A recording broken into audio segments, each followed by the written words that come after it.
Masa ya udah ngobrol kayak gitu ngajarnya 1+1 berapa anak-anak gitu lagi ya maksudnya. Textbook lagi apa Iya. gunanya kan? Boleh aja. Model-model ciki-ciki gitu jadi bisa beriklan kan? Iya. Menteri ini. Mas Menteri satunya Erick Thohir mas. Jadi tinggal colek aja sama Iya, sesama Mas anak. Wisutama tuh yang punya pengalaman Wah nih TV kan. anggap Mas Deddy Corbuzier terutama Anda menganggap Mas Nadine meminta maaf itu tidak elegan atau tidak sangar. Sebenarnya anak muda yang minta maaf itu sangat luar biasa loh. Cepat sembuh dan hidup sehat. Di sini ada Dr. Pukovisa Prawiro Harjo, spesialis neurologi. Kembali lagi bersama kami di segmen Reaksi Dokter. Oke, terima kasih dok. Makasih banyak. Salam corona, Salam corona. salam syariah ini. Oke. Ya. Nah, untuk di video kali ini dok, tadi kita sebelum mulai video ini kita sebelumnya pakai masker dan cuci tangan pakai sabun. Jadi Sesuai protokol lah. sesuai protokol COVID.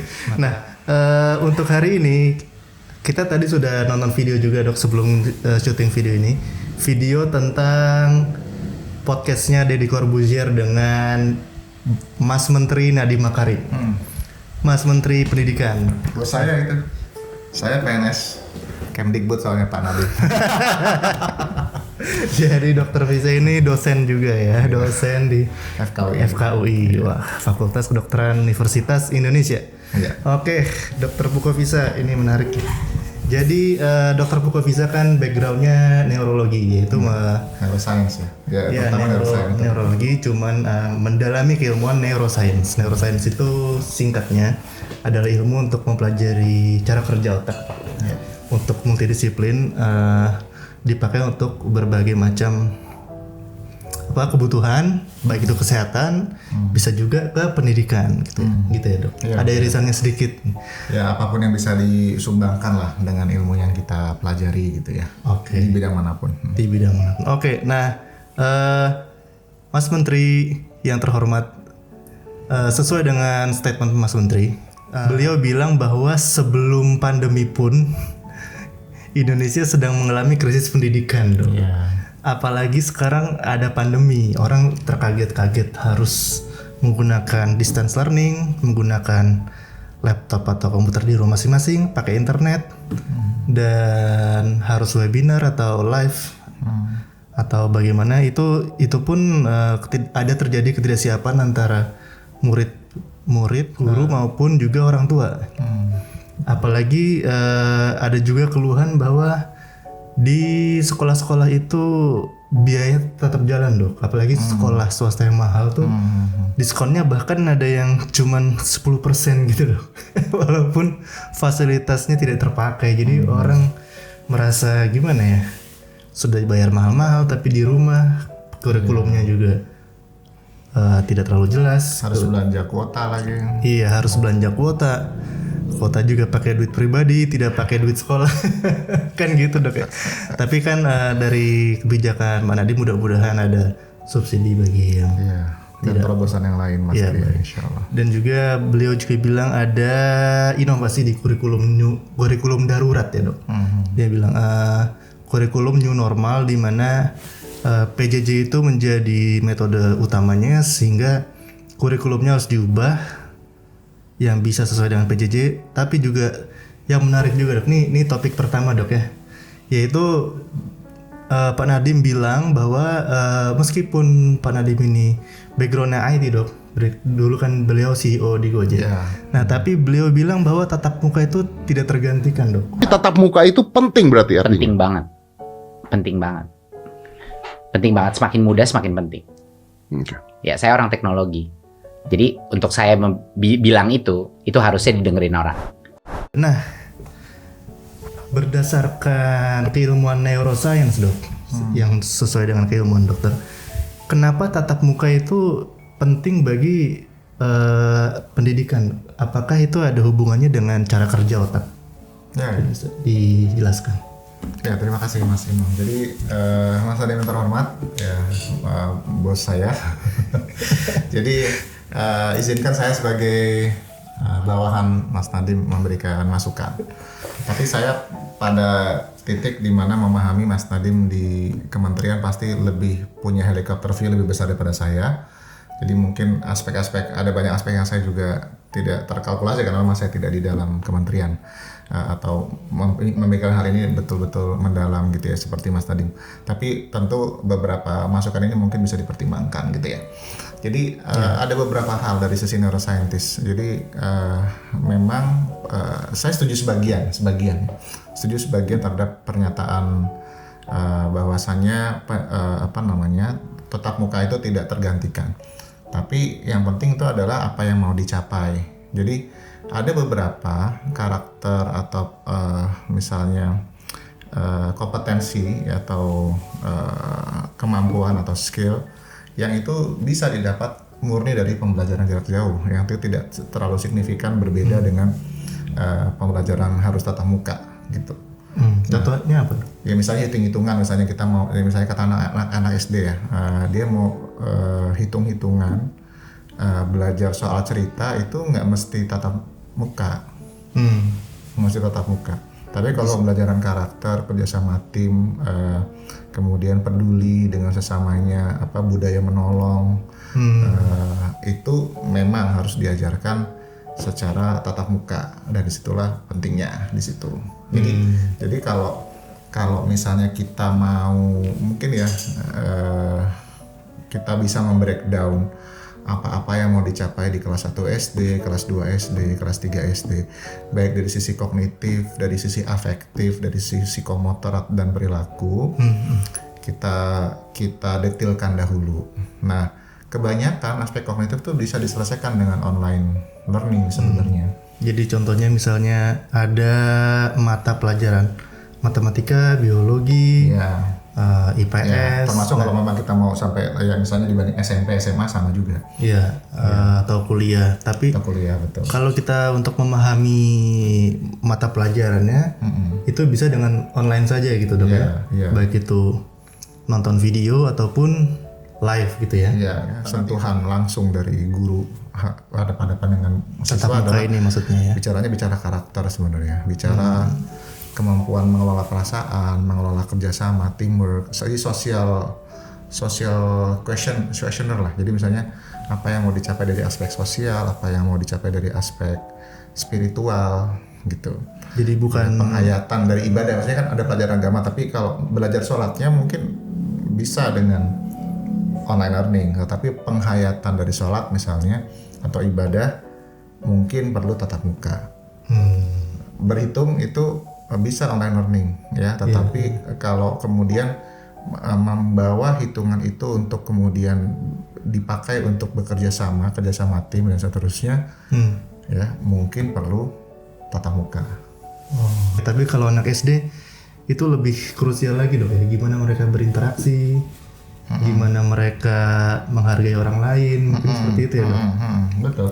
Gimana mereka kalau ada bullying atau kata-kataan tuh bisa toleransi, iya. Jadi, bisa bertahan, tuh survival. Sebenarnya ada maksudnya gini, kayak contohnya kan saya ngajar di kedokteran ya, maksudnya kompetensinya juga kita tahu bahwasanya kedokteran tuh profesi yang bukan hanya mengandalkan kognitif, tapi bagaimana dia bisa berperilaku termasuk mengerjakan seluruhnya sesuai standar praktek kedokteran yang baik itu tanpa ada celah, itu tanpa ada celah maksudnya, ya kan? Makanya kita bagi, jadi tapi tetap semuanya bisa dibagi secara kognitif, afektif, perilaku. Nah, hal-hal yang sifatnya memastikan bahwasanya perilakunya termasuk bagaimana dia nanti melakukan pemeriksaan fisik misalnya kepada pasien, itu saja yang kemudian akhirnya ada tatap mukanya. Tapi seluruh kognitifnya kita bisa modifikasi dengan pembelajaran jarak jauh misalnya begitu.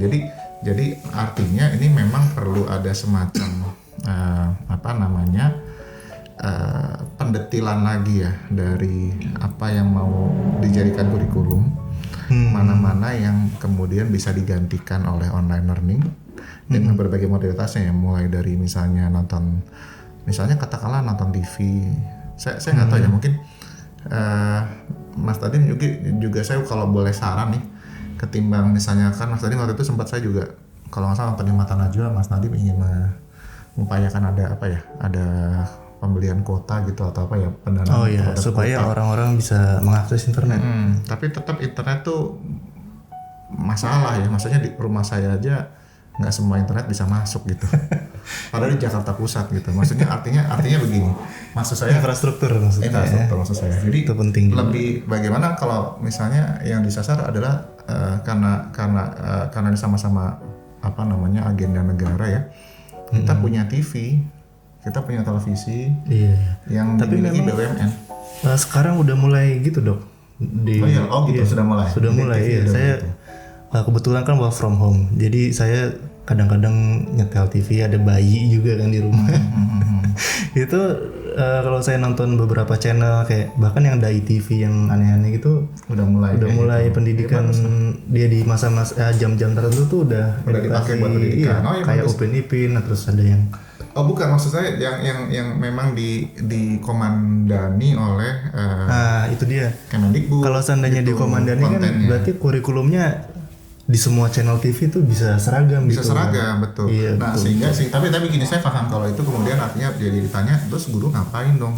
Nah makanya guru itu disiapkan sebagai SDM, kan kita udah dapat gaji tuh ya guru sekolahnya dari negara kan. Unit-unit guru ini dipakai untuk memastikan tadi untuk yang afektif psikomotor tadi gitu loh. Jadi lebih ke arah situ. Ya, tetap akan time consumingnya sama kok. Saya malah bisa mikir, misalnya contoh ya nih, kalau saya boleh propose satu usulan. Jadi katakanlah kita bisa mendetilkan nih kurikulum SD segala macam itu, mana yang kognitif, afektif, psikomotor gitu ya. Yang kognitif saran saya Mas Nadiem kalau boleh itu kalau bisa diberikannya secara asinkron gitu. Jadi disiapkan video atau termasuk dijadwalkan di TV, TVRI misalnya yang punya BUMN. Ya. Jam berapa, hari apa jam berapa untuk kelas berapa SD dan seterusnya. Ya kan TVRI juga ada program A2 dan seterusnya kan saya tahu kan ada berapa, atau nanti bekerja sama TV swasta juga diminta mereka berkorban buat bangsa sekian porsi tayangannya untuk ini pendidikan misalnya. Iya betul. Ya itu kemudian ditonton di situ.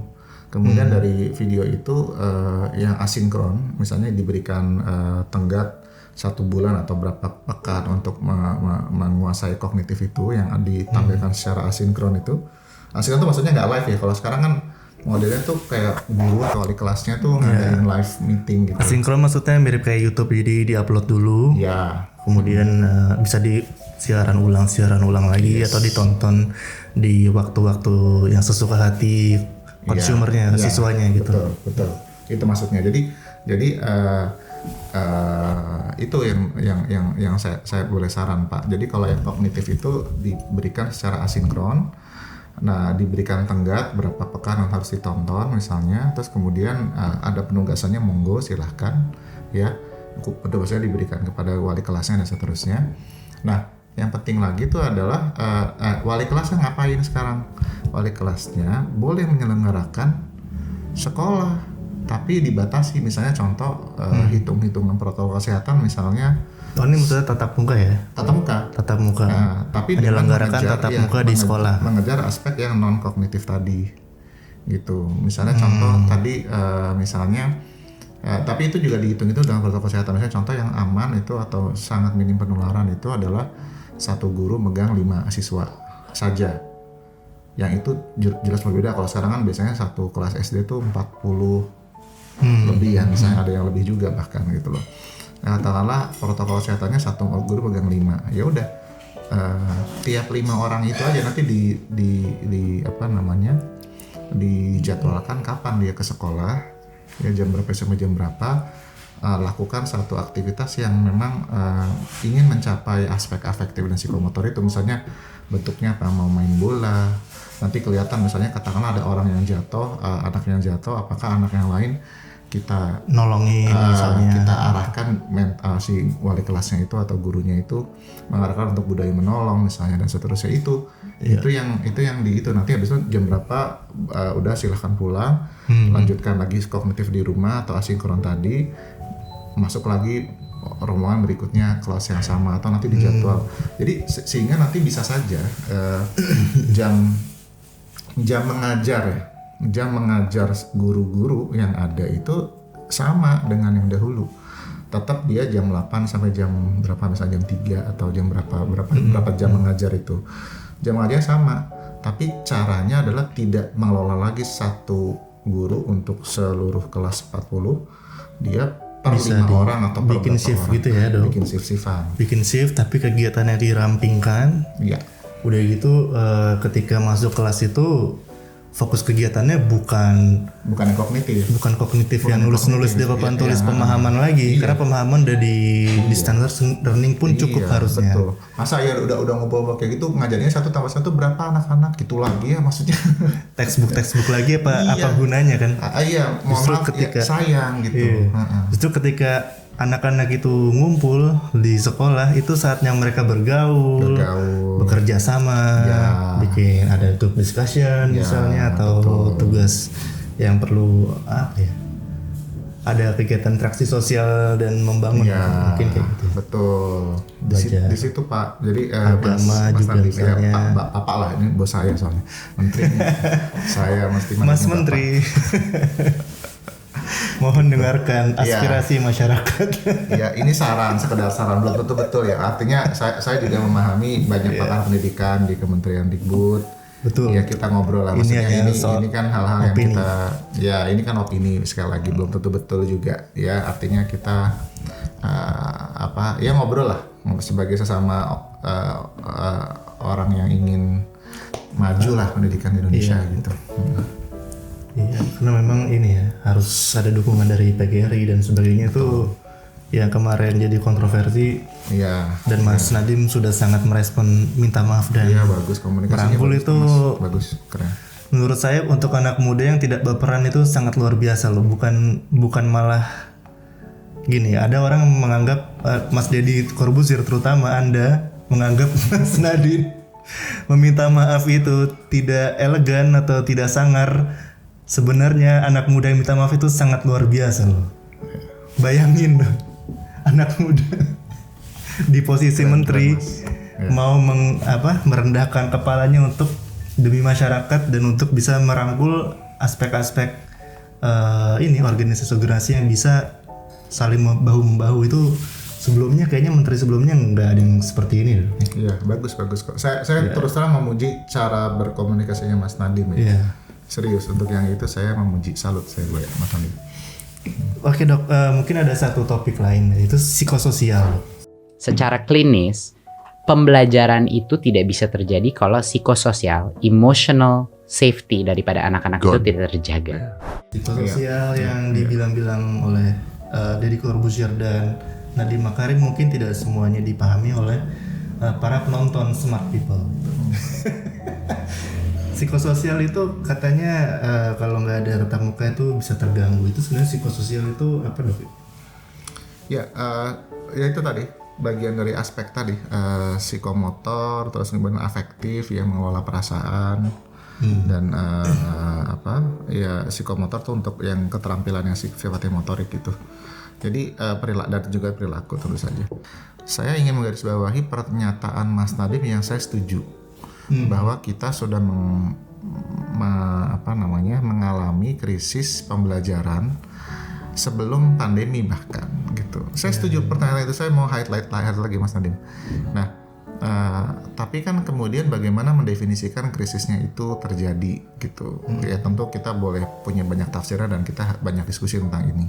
Tetapi artinya kalau memang itu misalnya salah satu diskusinya tentang karakter, apakah bagaimana sedalam apa pendidikan itu menyentuh karakter lebih dalam sehingga nanti akan kedepannya dalam investasi bertahun-tahun ke depan akan menjadi jati diri bangsa dan seterusnya generasi muda ini memang bermasalah. Itu tidak menyentuh ke situ, belum terlalu menyentuh. Gitu porsinya baik dari sisi micro teaching maupun makro. Dari misalnya kalau saya pribadi sempat di Jepang misalnya anak saya sejak TK itu udah diajarin misalnya sesimpel misalnya kalau masuk ruangan itu sepatunya mesti disimpan dengan baik gitu di tempatnya gitu. Disiplin dan kerapihan ya tepat waktunya dan seterusnya. Iya.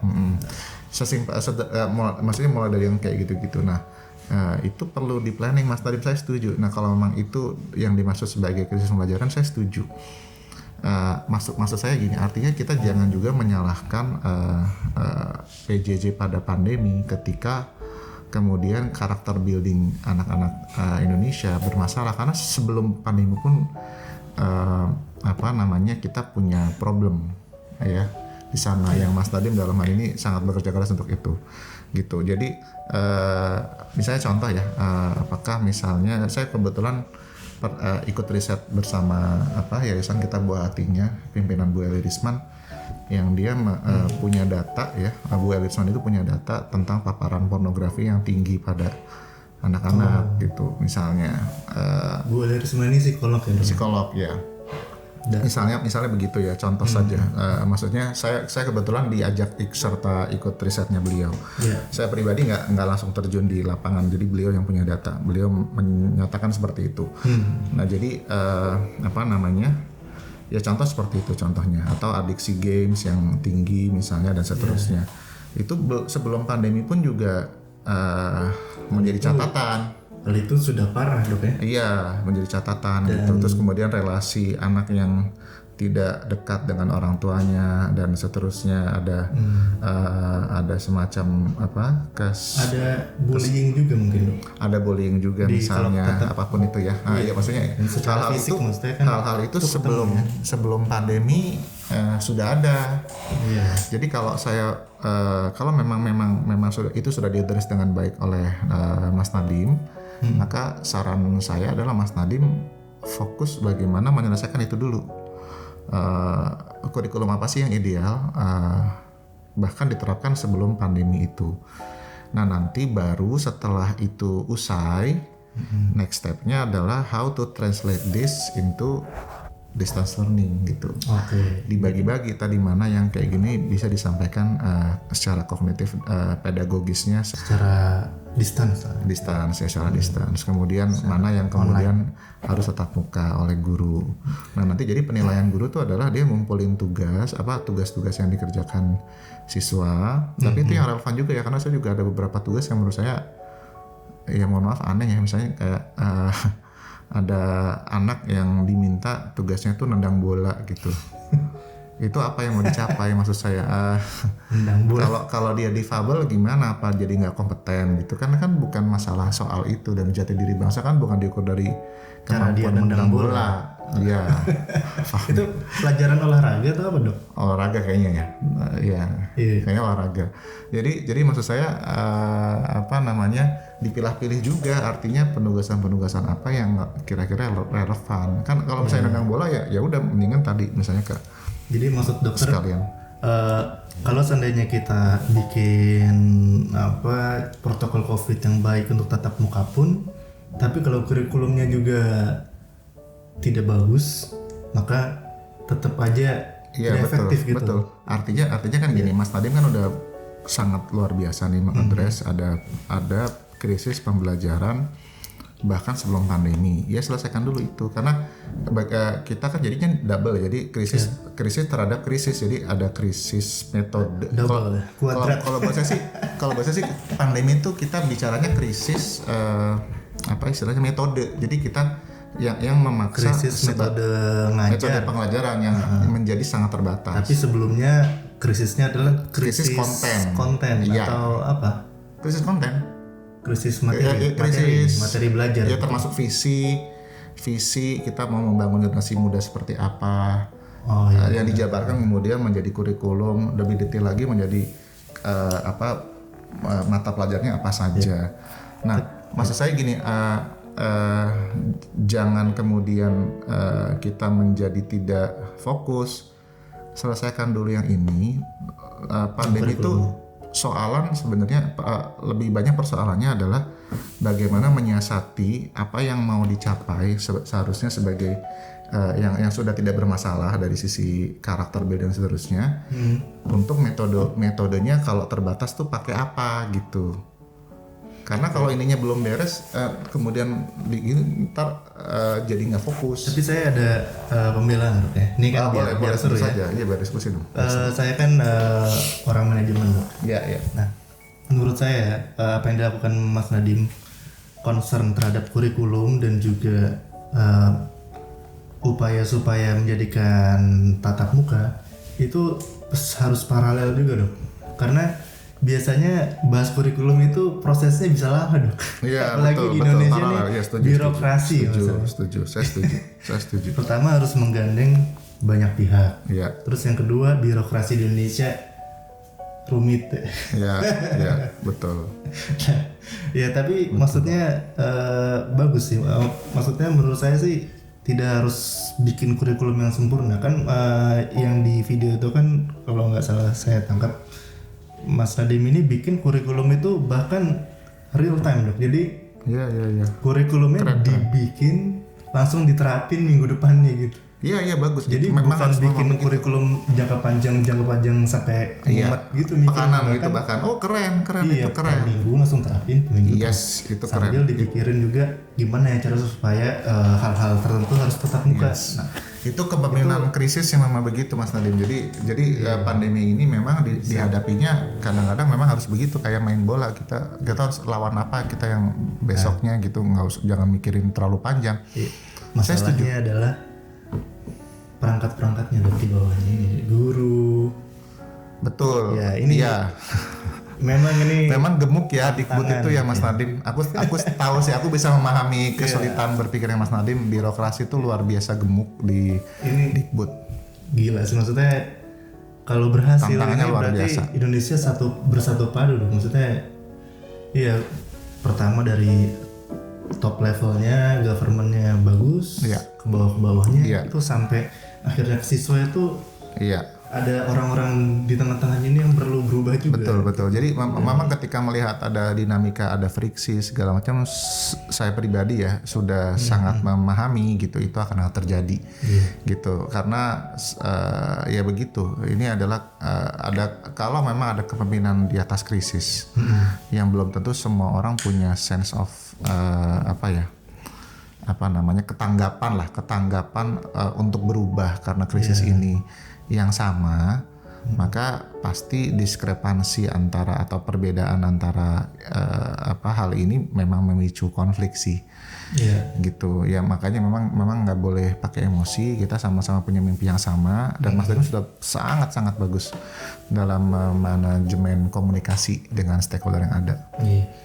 Terakhir ini dok, di akhir podcastnya Deddy Corbuzier dan Mas Nadiem, mereka setuju bahwa meskipun tantangan pendidikan di new normal ini banyak sekali, tapi ada sisi positifnya dok, yaitu di saat seperti ini karena anak-anak belajar di rumah, maka mereka bertemu sama keluarga di rumah, mereka spend waktu lebih banyak.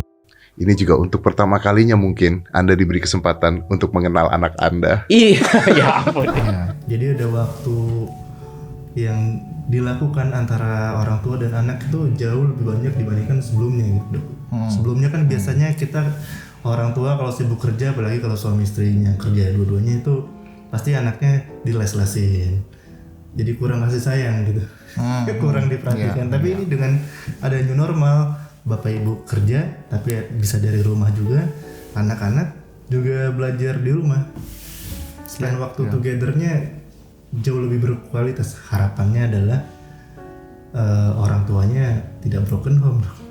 Iya. Maksudnya, Ya tapi kan pendidikan jadi orang tuanya ada masalah, berantem, anak-anak belajar di rumahnya malah tidak ada pencerahan, malah pusing sama orang tuanya, itu berbahaya juga ya. Nah ini tanggapannya gimana? Parenting ini seberapa penting dan atau mungkin bisa dijelaskan secara medis untuk parenting ini? Bisa dibahas secara. Ya, parenting itu sangat penting tentu saja. Jadi justru menjadi kunci utama yang sering dilupakan ya.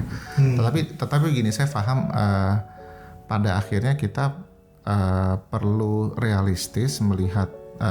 Jadi gini, memang tidak adil juga pembentukan karakter tuh suruhnya dari awal ya. Ini bicara sebelum pandemi juga. Itu dibebankan pada sekolah gitu, yang kemudian orang tua demi mendapatkan hal itu secara katakanlah instan gitu, dia memang sengaja mencari sekolah-sekolah yang bagus itu mahal, super mahal, kalau perlu boarding gitu, kalau perlu terpisah dari mereka, terus pengen kemudian udah jadi bahan jadi aja gitu, udah jadi keren dicetak di sekolah, terus apalagi mereka orang tinggal tua yang punya duit terus anak dikosin, diles-lesin, dibiarin aja. Iya. Artinya tapi ya saya setuju bahwasanya parenting itu penting. Tapi memang gini, ada hal-hal yang kemudian kita perlu realistis dalam hal ini adalah kita bicara pendidikan sebagai hak dasar. Hak dasar setiap warga negara. Nah, hak dasarnya itu apa? Jadi artinya setidaknya pandemi ini tidak membuat hak dasar itu tercederai. Mungkin ekspektasi diturunkan. Saya sebenarnya nggak setuju dengan satu anekdot yang menyatakan bahwasanya ini gimana kalau satu generasi jadi bodoh gara-gara pandemi. Nggak juga. Jadi bagaimana kita provide hak dasarnya, selebihnya kita provide memperkuat parentingnya, dan memang secara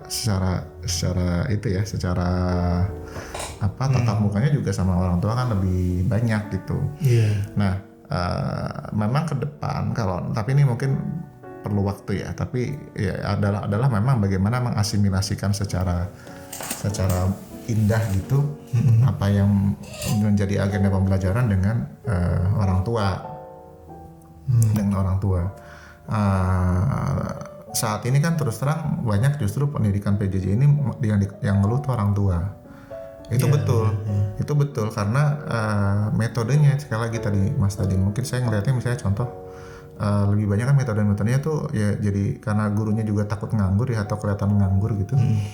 Dan juga ada demand orang tuanya suka gitu kan, ini juga gitu gurunya ngapain aja tuh, kok saya udah banyak udah bayar gitu. Kita paham. Jadi itu diskusi yang di level bawah Mas Tadin. Mungkin yang dimaksud dokter itu adalah persepsinya orang tua. Pelanggan ya benar, customer, betul kan. Itu sudah bagaimana bayar orang tua kan customer. Iya, orang tua kan customer dari sekolah, iya kan. Dia udah bayar segala macam, kok gurunya diem aja gitu. Mungkin ada orang tua yang seperti itu. Iya, memang ada pembicaraan itu di level bawah ada. Tapi di sisi lain ketika kemudian dibuat live stream lebih banyak, orang tuanya ngeluh karena nanti anaknya pas lagi live stream ada masalah, yang ngeluhnya ke orang tua, seorang tuanya jadi susah kerja segala macam. Ya memang itu jadi problem sih. Nah tapi sekali lagi itu kan makanya kita tadi bicara apakah live stream itu adalah kebijakan yang bijak gitu. Kalau buat saya itu perlu dievaluasi, tergantung. Kalau misalnya cuma kayak misalnya anak saya gitu ada hafalan Quran gitu, dicek sama gurunya, harusnya telepon satu-satu aja, nggak usah semuanya harus hadir.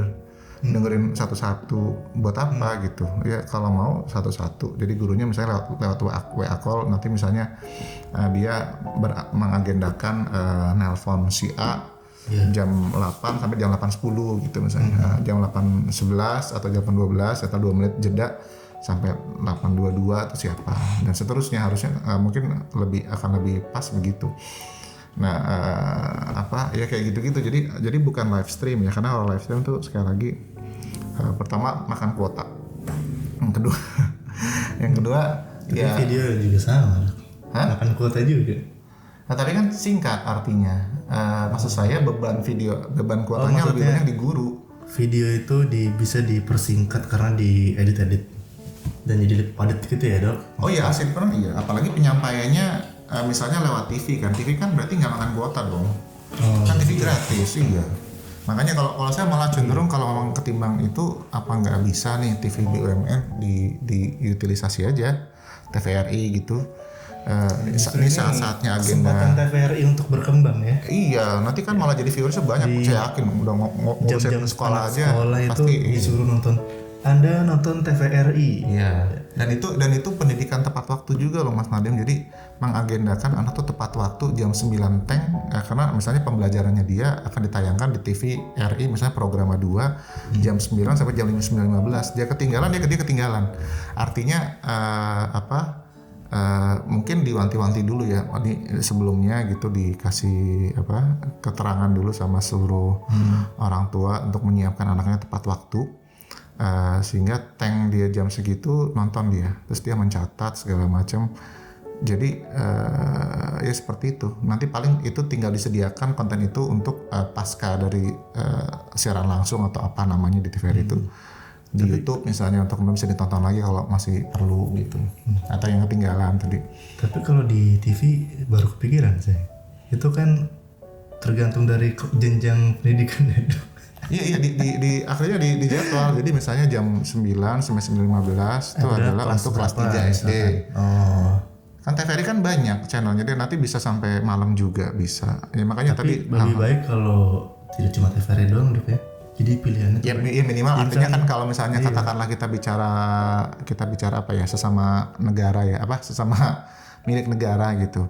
Tapi kalau misalnya nanti kemudian bisa dikerjasamakan juga dengan TV swasta ya lebih baik lagi. Jadi artinya ya misalnya 4 SD itu 9 itu ya jam 9 pagi sampai 10 itu anak kelas 1 nonton RCTI. ya Anak bisa kelas bisa. 2 nonton SCTV. Iya, bisa, Anak kelas bisa. 3 nonton TVRI. Iya justru artinya itu indah ketika- sekali, Dok, ya. oh bagus sekali makanya kalau Tidak misalnya memikirkan presiden bisnis sinetron. iya ketimbang Yang isinya bisa- sinetron isinya gosip Isi Iya, gosip, mendingan diisi- TV palsu. maksudnya di krisis pandemi gini bagaimana televisi membantu pencerdasan bangsa. Jadi kita harus balik tapi memang saya juga yang saya dengar juga bisnis TV kan juga begitu sedang Dan ada drop iklan juga. maksudnya orang kalau pendidikan kan wajib. Jadi justru orang nonton loh. Iya makanya justru orang kalau nonton. disepakati ini jadi satu regulasi Iya, Indonesia. iya. Itu nonton terus ada iklan. Nah, Iya ada iklan itu boleh. Boleh aja. model-model ciki-ciki gitu jadi bisa beriklan kan? Iya boleh lah. Kita kan harus ada aspek komersilnya ya boleh. Iya nggak masalah namanya orang nyari duit kan. Iya. RCTI jam 9 sampai jam 10 buat anak kelas 1 SD. Anak kelas 1 SD sukanya apa sih? Permen-permen susu. Iya, malah misalnya. bisa malah pengiklannya tuh bisa tahu Bisa- gitu, bisa segmentednya targeted, jelas, lebih targetnya targeted. lebih spesifik kan lebih keren Ini- justru. Mudah-mudahan Indonesia bisa kolaborasi seperti ini, indah sekali, Dok ya. Ya saya sih kalau boleh saran Mas Tandim yang mau izin, jadi saya sebagai anggota Silakan diskusi sama Pak Menteri nih. Mas Menteri satunya Erick Thohir, Mas. Iya tinggal colek aja sama sesama Mas Wisnu Tama tuh yang punya pengalaman Wah, ini TV kan. iya. Iya. Wah, menarik Iyalah. sekali, Dok. Diskusi 3 menteri kita. muda bersatu kan keren tuh kayaknya. Iya benar. Mudah-mudahan ego-ego politik atau kepentingan itu bisa dikesampingkan hanya untuk solusi bersama ini nih. Iya. Kan nanti anda sekalian juga yang Mas Menteri sekalian juga yang akan mendapatkan Kreditnya. Kreditnya, Iya pasti dipuji kok. reputasinya makin tinggi, terus Iya. kita juga sangat berterima kasih. Jadi buat siswa-siswa yang katakanlah nggak punya kuota ya kan kita kan ya pemerintah paham sendiri lah banyak masalah gitu kan orang tua yang di apa harus jadi Apalagi di PHK pelosok gitu, atau Dok, ya. apa iya atau pelosok-pelosok Coba TV sebenarnya mempersatukan kita ada satelit kan. Walaupun Telkomsel tuh udah turun aja, cuman kan Iya Jakarta Pusat aja saya nggak masuk internet TV lain itu- Pak. Iya, TV itu Cuma satu yang masuk. gimana saya. ya? Orang udah biasa nonton TV. Jadi kalau Betul. megang handphone, internet. Justru sekaligus Laptop nggak semua menyembuhkan adiksi gosip ibu-ibu.